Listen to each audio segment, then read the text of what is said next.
All right, we're recording now. So technical mentoring. So that short-term transfer of skills, the relationship really is like you have a skill that I need, which implies like Kelly and I are peers. Like she could be the one mentoring me. It could be someone who's at sort of a different stage in their career, but it also could be just somebody who happens to have that one particular skill that I want to ramp up on. So some examples of sort of how to get these conversations started. These are just a few. So, I want to ramp up on GraphQL. I see you've worked with it. Can you show me how it works? I'm familiar with jQuery. Can you show me how to do the same things in the vanilla JavaScript? Just so these are just some prompts to maybe you find yourself in one of these, or it helps you kind of think of how you might approach another person about, what it is that you want to learn from them, right? It's good to be specific. It's good to kind of let them know, like in the case, that second one, I'm familiar with jQuery. So they know that you know a little bit of JavaScript already. So kind of like let them know what you know and what you don't know. So they kind of know the scope of what they're getting into. But just, I don't know, these are just some examples. Maybe you can kind of like put your own language around it. So why would you seek out technical mentoring? So obviously to learn a skill. That's sort of what technical mentoring is about. It's it can be cheaper than paying for online classes or attending a boot camp or something to kind of have somebody work with you like that.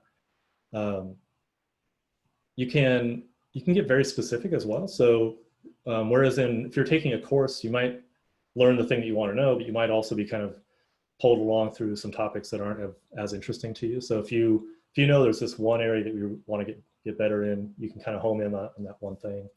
And then the other thing too is like just to make connections with people. So, I know early career engineers who have just been prolific about getting mentoring, and they go around and they approach people and they have several mentoring relationships going on at any one time, and they're picking up things from all those people.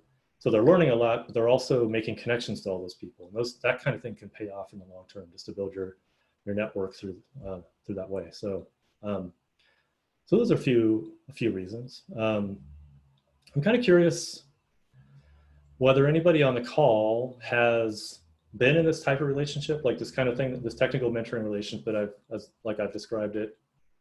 Has that have you, what benefits did you see from that, or did it go well? Is there anybody who'd be willing to kind of share their experience with it?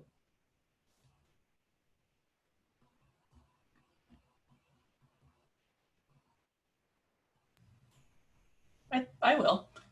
I don't know that I've ever thought of it specifically as technical. Like, I don't think I went into it looking for a technical mentor, but I definitely have people like meeting you or meeting, there are different people that I've heard give talks, and they've talked about something I'm interested in.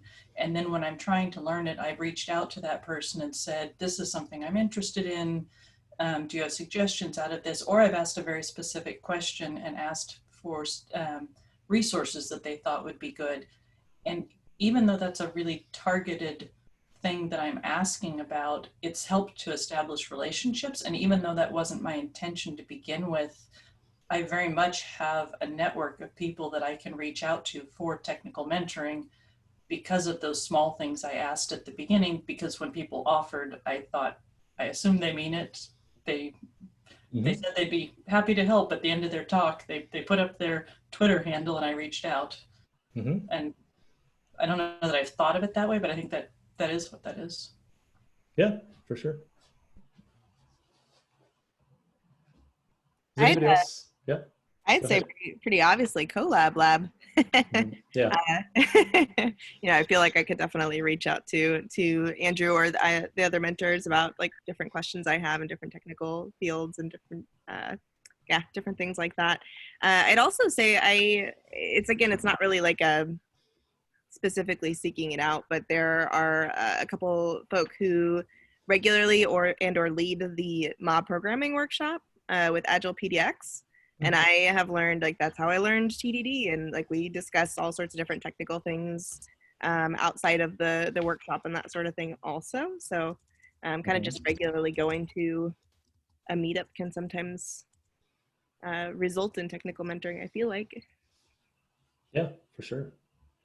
Yeah, I think it's a great point both of you are making, is that if somebody's willing to kind of get up in front of the group and give a talk, they're probably also willing to like talk to you individually, and it's it can seem intimidating, like, oh, they're the authority or they're the expert and who am I to talk to them or something. But like, I don't know anybody who does this kind of thing, because like people are just taking time out of other things they could be doing. Like they want to help, right? So I mean, I'm the same way. Like, if any of you want to connect over LinkedIn or Twitter, or do a video call. I guess we can't like get together and have coffee, can we? But anyway, like I'd be happy to do that with all of y'all too. So yeah, so reach out to speakers at meetups and that kind of thing. It's a great way to learn a few things, make connections. Thanks for sharing, both of you.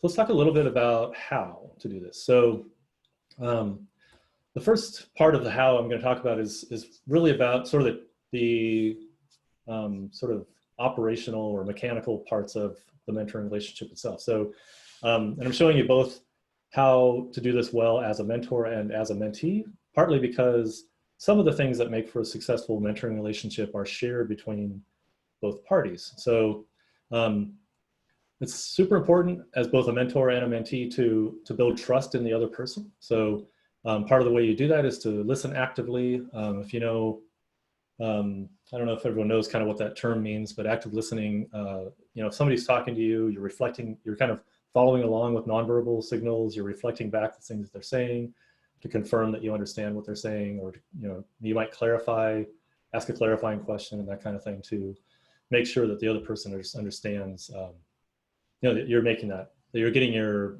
points across, right? So, so building trust, active listening, giving specific positive feedback. So, if you're a mentor, maybe that's kind of obvious, like you're giving feedback to the mentee about, here's something you did well, but it's not just like, hey, good job. It's, hey, good job. I saw that you did this thing. It had this impact. I really thought that was, like the right way to go about it or something, right? Like it's specific. But the same thing as a mentee, you can give feedback to the mentor about, that, you told me to look into normal, like fourth normal form in databases or something. And I read about it and I found it really interesting. And I went and tried this thing. I mean, giving the feedback both directions is super important. So there's some things as a mentor that like developing capabilities, giving specific corrective feedback that a mentor might do that are kind of key to the relationship. And then as a mentee, these couple of things are really super important. So as a mentee, you make it easy for the mentor if you sort of manage the relationship. What I mean by that is you try to make it easy for them to mentor you, right? So, if you say, let's meet at this time, you show up on time and you show up prepared. If you, if there's something that you want to learn, like you say, here's what I've already done, here's what I already know. This is the thing I don't know, maybe I don't know what I don't know, or I know that I have this gap in my knowledge, let's focus on that. So you try to put some structure around it so it's not super open-ended and you're kind of searching for, what to do. And that's helpful for the mentor. So you kind of drive the conversation to some extent, including, if you get to a point where you feel like you have gotten what you need out of the relationship, you kind of wrap it up in a bow and say, I super appreciate your time over the last X number of weeks. Let's keep in touch. I feel like I've kind of acquired the skills that I need for now. But like let's talk again in a few weeks or something. So you're kind of managing that whole relationship. And then the other point is just to really give it your all. Like that's, as a mentor, if you have somebody who has asked you for help and then you can tell that they're not that into it or something, like it's like, well, why are we doing this? So but if they see that you're super into it and you're like trying to learn really fast and you're trying hard, it's more rewarding for the mentor. So just a few tips on kind of how to make that relationship succeed. And in case you don't know what trust looks like, that's what trust looks like. Oh, so cute. Anyway, all right. So you might be thinking at this point, how do you find a technical mentor? So we've talked a little bit about this, but going to meetups, like I said, for technical mentoring, it can be peers. So it doesn't have to be the speaker or the organizer. It can be somebody you show up and I guess Julie and the two of you are sitting next to each other, but like, no, we're not sitting next to each other right now, but you can still make connections with people who, show up to a meetup like this. So those people can be technical mentors if they know something that you want to learn. And, in the case of peers like that, it could be like, hey, could you teach me about GraphQL and I'll teach you about what I know about like functional testing or something, right? So you can almost make it a little bit reciprocal that way.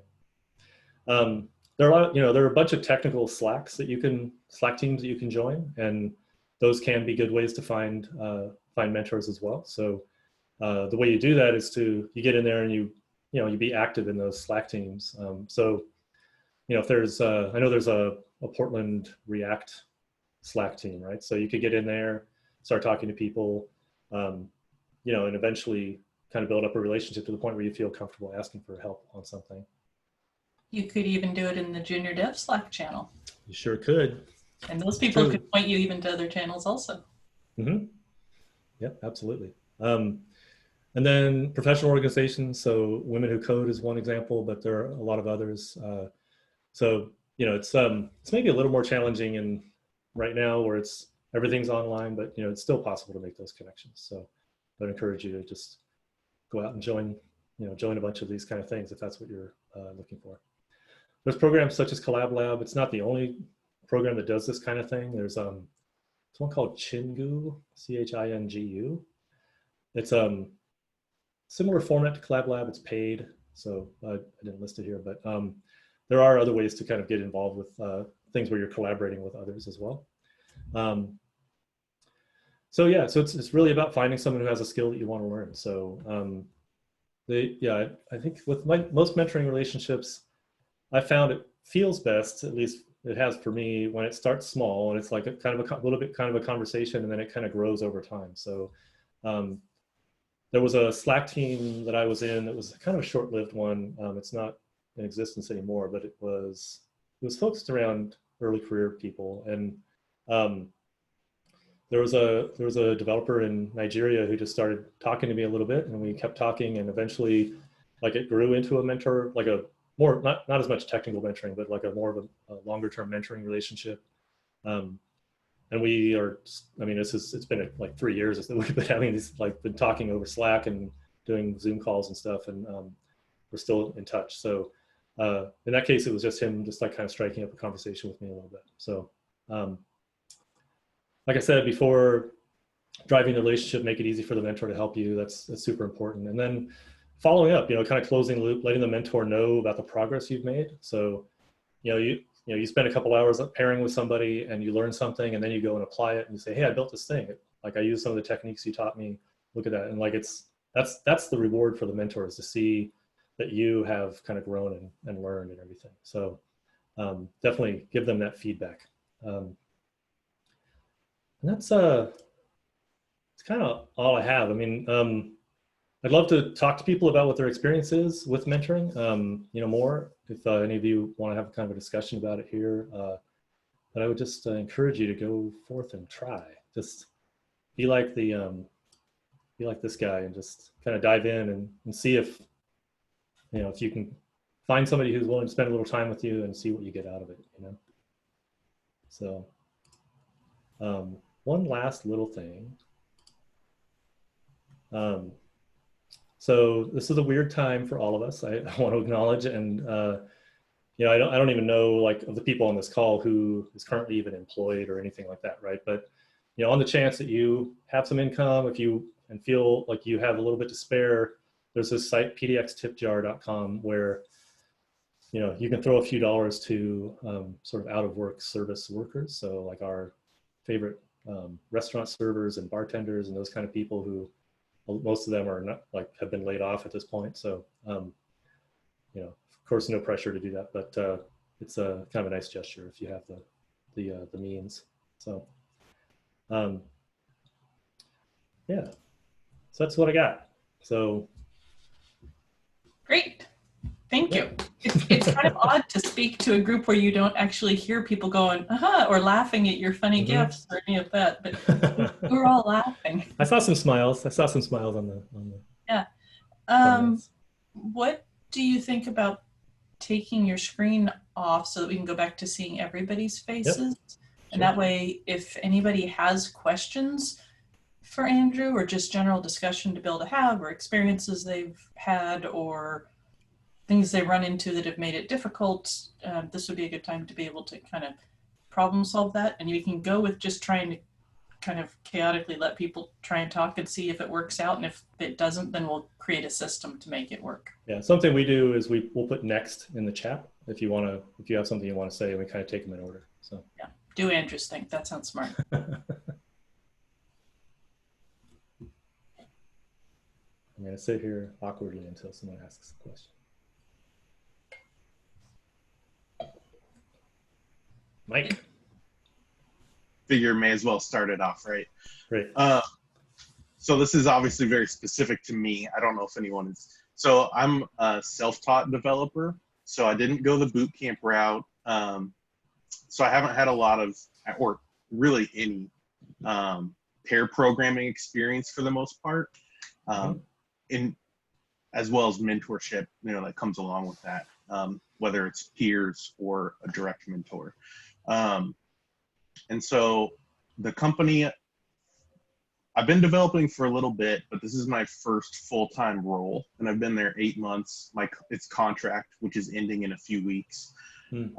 One thing I noticed I'm really missing at this company, and I tried to make it very clear early on of what I was looking for, is that mentorship program or something internally to kind of help level up. So I can make stuff work, but I feel like I'm kind of just plateauing as whatever I learn, and that's where I'm at. We do a code review once a week, but it's very quick and there's no real guidance or mentorship for the most part. So my question is more mainly towards, as juniors or people are looking for specific positions, are there some questions you can ask to really find out what type of, I've heard different terms like an environment of learning or community of learning. I always try and, as I'm about to end this contract and move to another position and start looking, I'm really interested, having this experience, in trying to find something that has a little bit more of a mentorship program, I guess, internally. Yeah. I'm gonna put Mindy on the spot a little bit here because she, that was a I very know, lengthy question. Sorry, I got there. And I have some things I can say about that, but I know Mindy just started kind of her first full-time engineer role. So I'm wondering, Mindy, if there are things that you wished you had asked in the interview process, or things you did ask that worked well for kind of revealing some of that. I definitely, I think I'm in the same boat of I wish I would have, probably. Because we don't have much in the way of code reviews either. And what I found that I'm learning most from is actually just from the code that's already there, more so than anything else, which is kind of an interesting, it is a weird, I wish I probably would have asked more questions about it. Trying to figure out, going from where I'm at now, I probably would ask what their philosophy of code reviews is, just to even get the conversation started. Because I think there is something about code reviews. I mean, Andrew, you talk about this a fair bit, where code reviews, it's not necessarily for finding errors. It's not that useful for that. It's more for sharing knowledge. And so code reviews, I would ask about code reviews. I'd probably ask about pair programming and mob programming both. I think both of those are great. I'm a big mob programming fan, if you can't tell. But even where I'm at right now, the pair programming isn't what I would call standard pair programming either. It's they do it when people first start to ask questions for like a little bit, and then that's kind of done too. So I think there's just questions about like, what is your philosophy behind pair programming? What is your philosophy behind code reviews and that sort of thing? I think is probably the best thing to just start the conversation. Yeah, Yeah. I've learned now that's very true. Like to dig a little bit deeper, because when I was in my interview for this, I went in going, "Oh, sweet, we have code reviews. That's absolutely perfect. That's exactly what I need." Yeah. And it's like, cool, let's push it to staging. So I think my going in as a first-time full-time developer, I think going in now I've learned my next lesson. Of okay, I need to get more detail on that. So I think that's a very good tip. That's a good take on it. Yeah. Something I hadn't thought about at all before looking. Like I never heard anybody talk about that kind of question or anything like that. So. Yeah. There was a reason I put Mindy on the spot. I knew it was going to be good. But what I would add to that, I guess, is I would ask about their onboarding. So I would ask like, how do they ramp somebody up? And I think all these things about kind of like your philosophy about this stuff, like code reviews or like pair programming, these things can mean a lot of different things. So digging into like, what does that actually look like? How does that relationship work?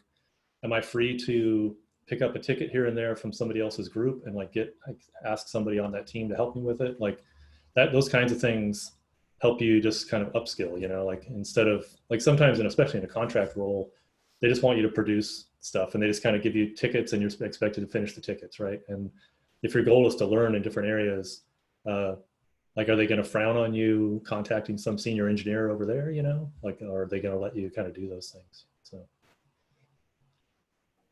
Cool. Good question. Yeah, Yep. I also wonder to some extent, because I'm in a role where I'm learning something completely new, and I did ask those questions ahead of time because I was concerned about, even though I have a certain amount of experience as a developer, I've never done anything like what I'm doing right now, and wanted to know what will be the process for helping me to be onboarded and to learn these things. And they were honest about the fact that they've never done this before, but here are all of their intentions and all of that. And they're trying, but they've never done this before. And that it's hard to figure out, how do you teach somebody if you've never been a teacher, and even being a teacher, it's hard to figure out, how do you do this well? And so I think that there's some amount that is asking the right questions for the job, but there's also a certain amount of responsibility on the person who is going into the job to figure out. I am constantly looking at it for myself and trying to figure out, how can I figure out what I need so that I can help to ask the questions that help them to give me what I need. And so there's a back and forth out of it, because I don't think that even if somebody wants to do it well, there's a lot of variety in how people learn, and there's a lot of different pieces to it. And so regardless, I think there's two people involved in making that a good relationship and a good learning environment. Yeah, another layer to that before we get to the next question is just, before the whole pandemic thing started, you had the option of sort of like, do I want to work remotely or do I want to work in an office, right? And a lot of times the advice to early career people is to work in an office where you can like turn to the person next to you and say, hey, can you look at my screen? And now we don't really have that option. Like everyone's remote at the moment. So even if you're early career, like you're still having to just like figure out how to get that help and mentoring virtually or whatever. So some places are better at that than other places. So, kind of quizzing them a little bit on that. Like when you're interviewing, even as a junior person, like you're interviewing them as much as they're interviewing you. Like you need the experience, but they need people to make stuff that's going to make them money, or like in case of nonprofit, make them a little less money, like whatever the thing is. So anyway, so yeah, that's just something else, another layer to that just maybe takes a little more diligence right now. All right, Jen. Hi, everybody. Hey. I just had a quick question. So I'm someone who's just transitioning into like a developer career, but I've been like programming for fun for quite a while now.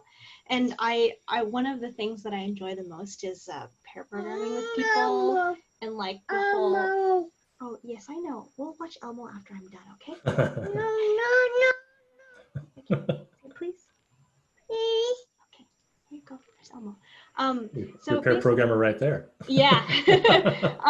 Basically, my question is, how do you let people know that you're interested in just talking about coding in general, and like if you need someone like a second pair of eyes to look at their code, not necessarily like in a mentor-mentee situation, but just having like another peer as well. Like how do you let people know that you are open to that kind of relationship? That's a really good question. Does anybody have thoughts about that? What are you working on? That's a good question, I think, in that space, right? If you're, if you show interest, a lot of times people open up to that, because I think you're not alone in that space. If you say like, what are you working on? What's challenging about what you're working on, sort of thing.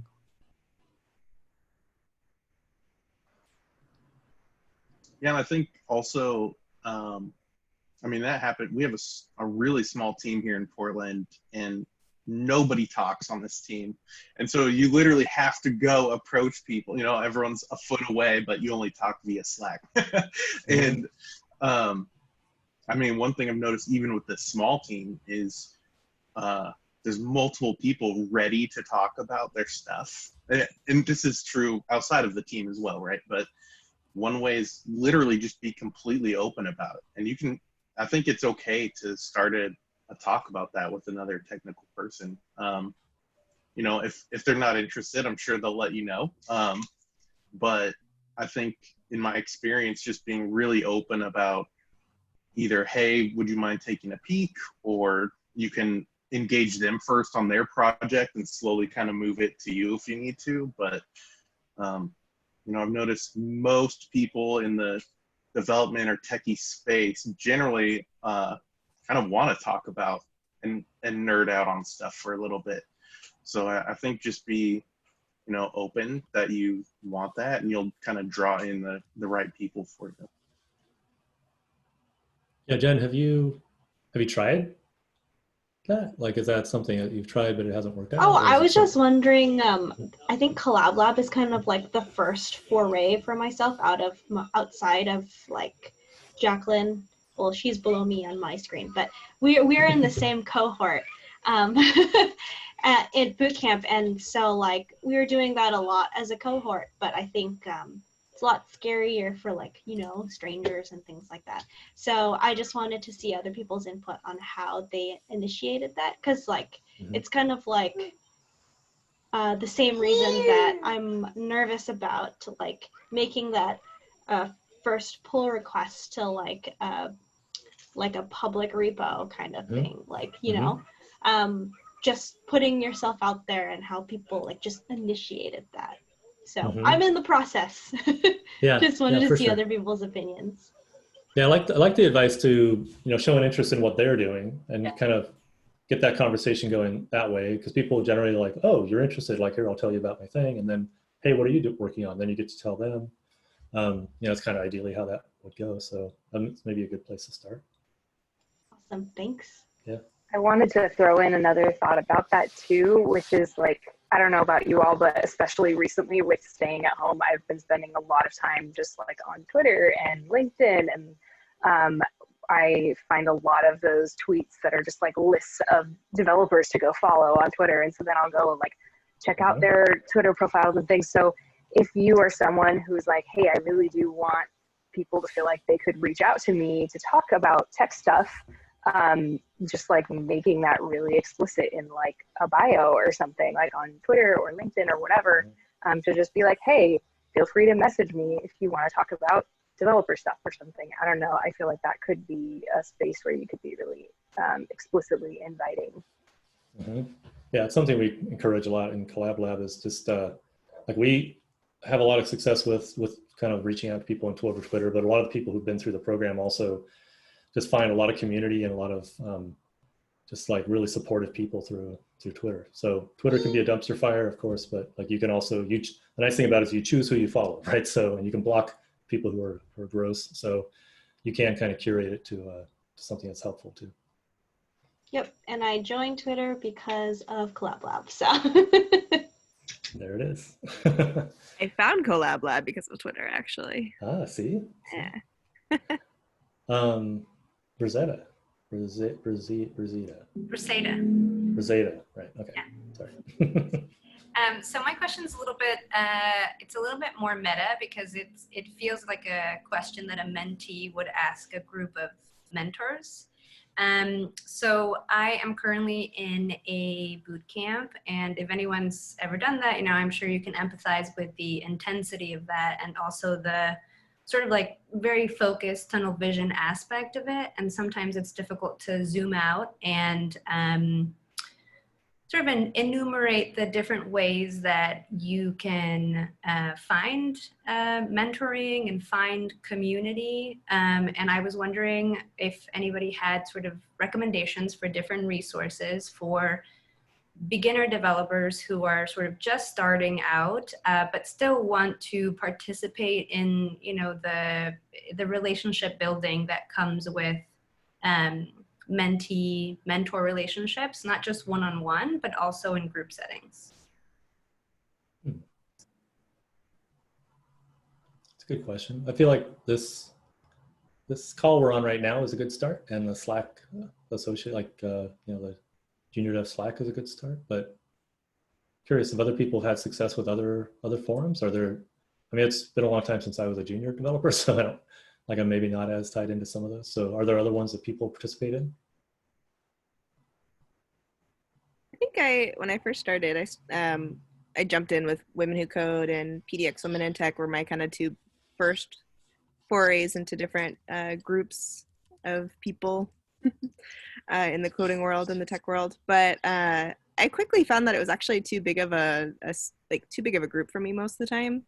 I tend to do a lot better in groups of 10 or less.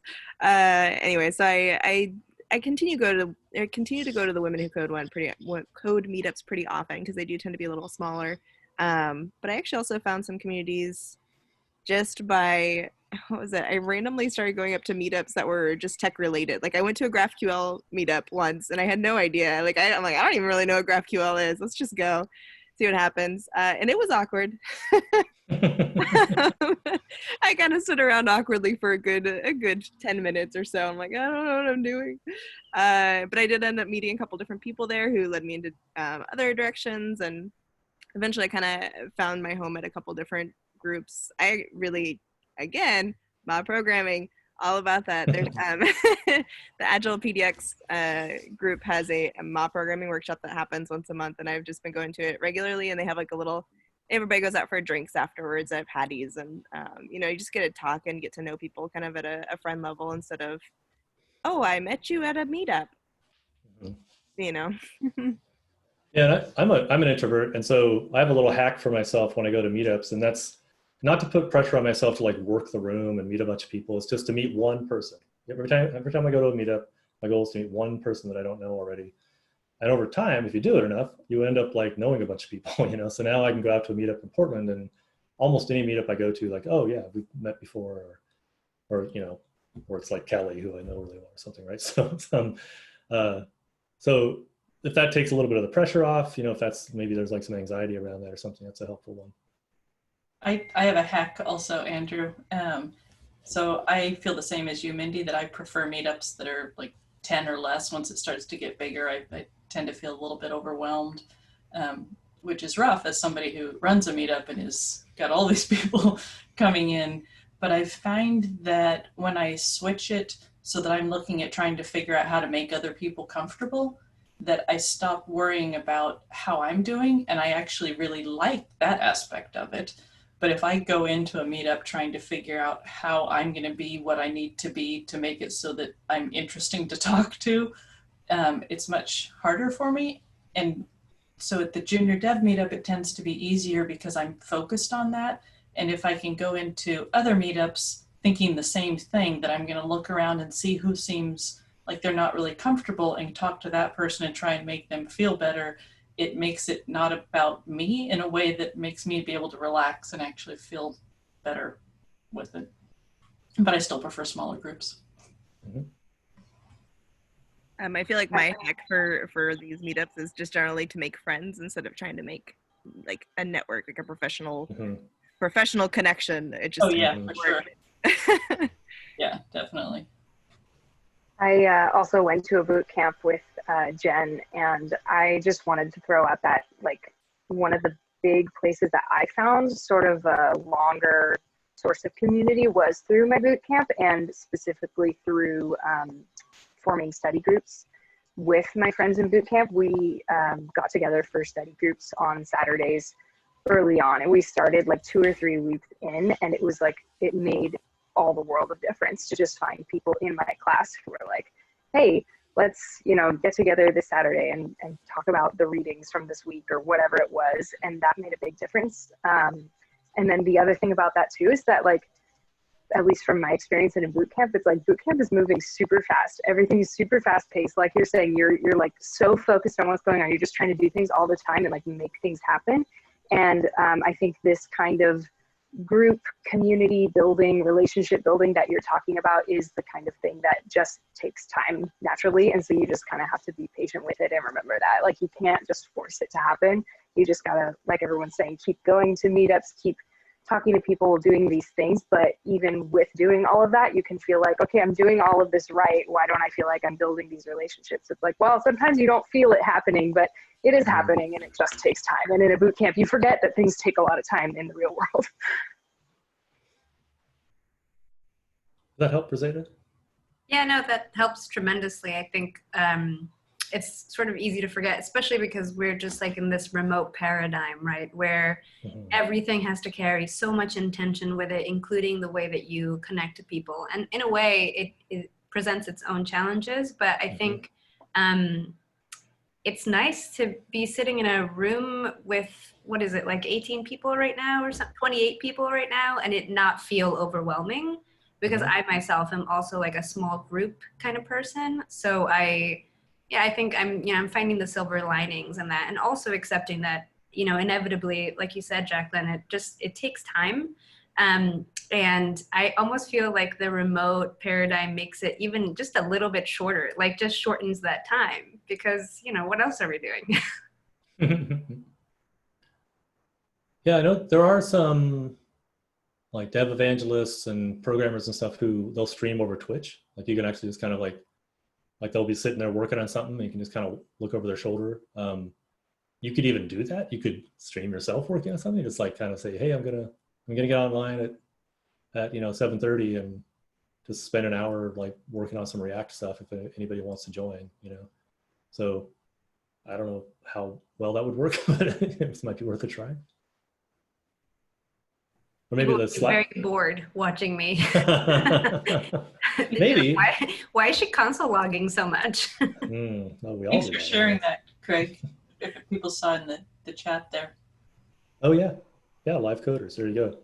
I feel like the PDX Junior Dev Slack would be a good place to say like, hey, does anybody want to just get on a Zoom call and kind of work at the same time? We don't have to work on the same thing, but then there's somebody there who's like, have you ever done this? Like, I'm running into this problem, and then you could screen share a little bit. It'd be kind of like sitting in a room with people, maybe.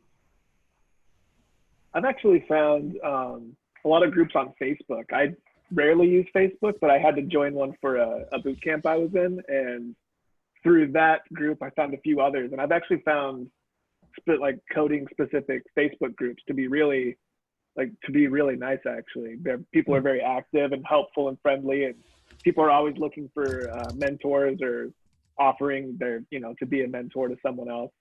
I'm actually really surprised. I had sort of lost faith in the Facebook community until I started to find those groups, but that's something you might want to look into too. That's cool. Nice.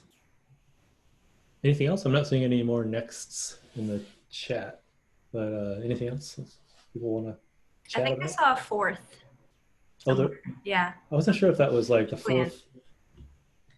fourth. Julian left. Justin. No, Julian's here. Actually. Oh, Julian's next. Yeah, left. Yeah, so I guess I have a question, but let's first introduce myself and my wife, Michelle. So we're curious to learn some specific topics. For me, is machine learning. For her is iOS development. And the question basically is related to interactions with people from some communities, like I don't know, Slack groups or something like that. Let's say we joined a group where people are interested in developing something for our specific topic. And the question is, how or what would you suggest to break the gap between the knowledge? Let's say I know much, I know less than other persons from that group, and some kind of, there is also a deep gap between us because it's kind of hard to start a conversation just with saying, you know what, I have read about that. It's not so much clear for me. Can you give me some suggestions or some topics or some just the feedback about something? So what would you suggest to start a relationship with a person and just break down that gap? Mm-hmm. Yeah, it's a great question. Have you tried that? Have you tried just saying like, hey, you know, I see you're doing this thing. What can you tell me about it? Yeah, mostly on Stack Overflow, but that's not exactly the same thing. Like when you yeah, that's usually like a very targeted, like I'm having a problem with this thing. Anybody know how to solve it? Right. I don't know. I mean, I find that people do like to talk about their work or like talk about kind of themselves to some degree, you know? So just showing an interest in what somebody else is doing can kind of open them up to like, oh yeah, hey, yeah, I'm happy to share my screen and show you kind of how my project is structured or something. I mean, it's I don't know. I mean, it can feel awkward. It can feel like, like it's, you know, but it'd be worth just maybe just taking a shot at it, like in, you know, in some, like you were saying, what were the forums that you're hanging out in? Are they Slack teams or where? Yeah, let's say Slack teams, or there are different forums, or let's say on Facebook groups. Yeah. Anything like that.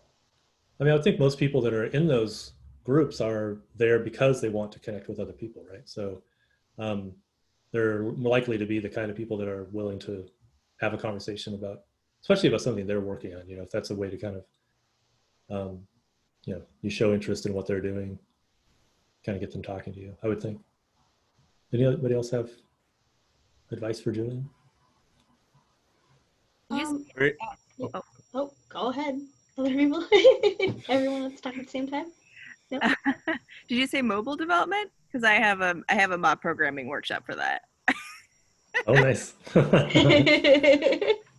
Yeah, I just dropped it in the chat. There's a group of folk who are doing Swift. It's mobbing. What is it? They call it Swift learning through mobbing.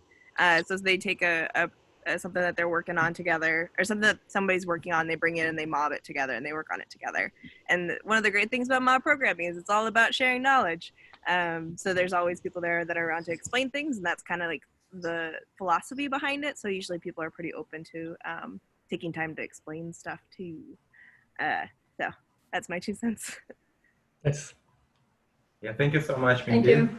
And thank you, Andrew, for your answer. It was pretty helpful after all, and I hope we can find more motivation to start more conversations with different people.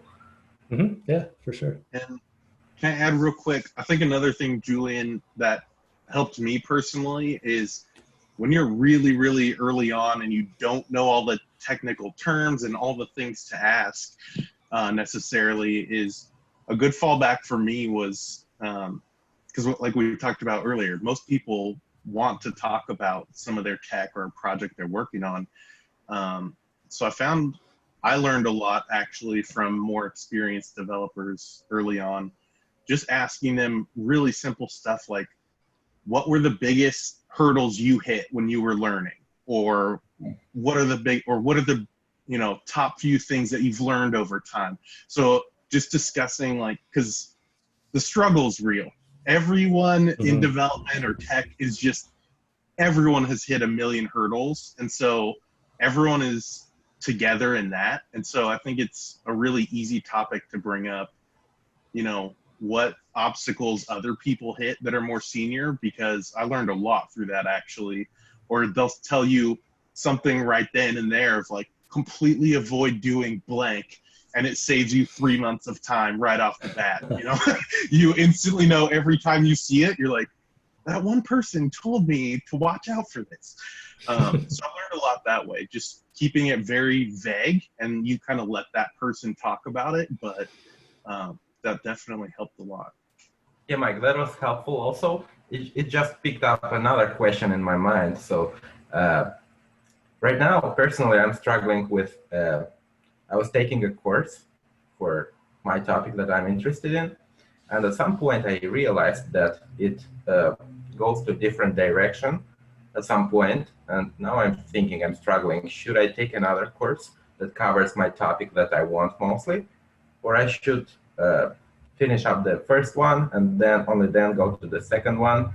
Or basically that's the thing that I think I need to ask someone else that is more experienced, that will put a learning way for me, or a learning curve the proper way for me, or will guide me what would be the next step for me. Because otherwise you can just hang around for so much time and researching and studying a lot, but you actually don't develop, or you are not so close to your dream or the app that you want to implement. So yeah, it's a great point. Like that's like the value of technical mentoring. If you have that relationship with somebody, you can say like, is this, am I wasting time? Like, is this getting me closer to my goal or not? Right. Exactly. Right. So the thing I'm struggling with is to not waste time on something that perhaps I won't need to learning the higher topic that I'm moving towards. Yeah. Yeah. So, I mean, maybe start with that meetup that Mindy put in there, the Cocoa Heads meetup. See if you can make some connections there. Yeah.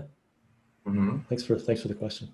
Yeah, thank you. Hopefully it's helpful for other people as well, because the topics could be different, but the essence is the same. So. Yeah. Yeah, I was also going to say, you can ask those people if they have any resources for learning, that particular topic that you're interested in, or ask them how they learned it. You can tell them, hey, I'm in this course right now, and I'm not sure whether I should continue. How did you learn this topic, or do you have any suggested resources for learning it? That is one that I have found pretty helpful. Yeah, thanks, Jacqueline. Thank you, guys. Cool. Yeah, for sure. What do you think, Kelly? Should we call it? I think so. Thank you all so much for coming. This was actually, I really was not sure exactly how this would go, but it was a nice discussion. It was nice hearing everybody contributing to helping to come up with answers and ideas for each other. And I don't remember who made the comment about it feeling good talking to people in this setting, actually, compared to a larger group, that even though there's 26 of us in the group and there were like 30 in at one point, in some ways this kind of flattens it and makes it so that it feels like a smaller, a little bit more intimate group in a different way. So at least from my perception, this was really positive, and I'm looking forward to doing our happy hour next month this way. So keep an eye out for it. If you aren't in our Slack channel, that's an easy way to be able to continue the conversations. Otherwise, we're on Meetup and Twitter, and you can always reach out to probably most anybody, but for sure Andrew and me, and I'm going to volunteer Craig as well. But I think that we can tell from just the conversations that people are willing to reach out and have conversations. So thanks for coming. I hope the rest of your night goes well. Have a good week. Thanks, everybody. Thank you. Thanks. Bye. Nice to meet you. See you later. Bye. Bye.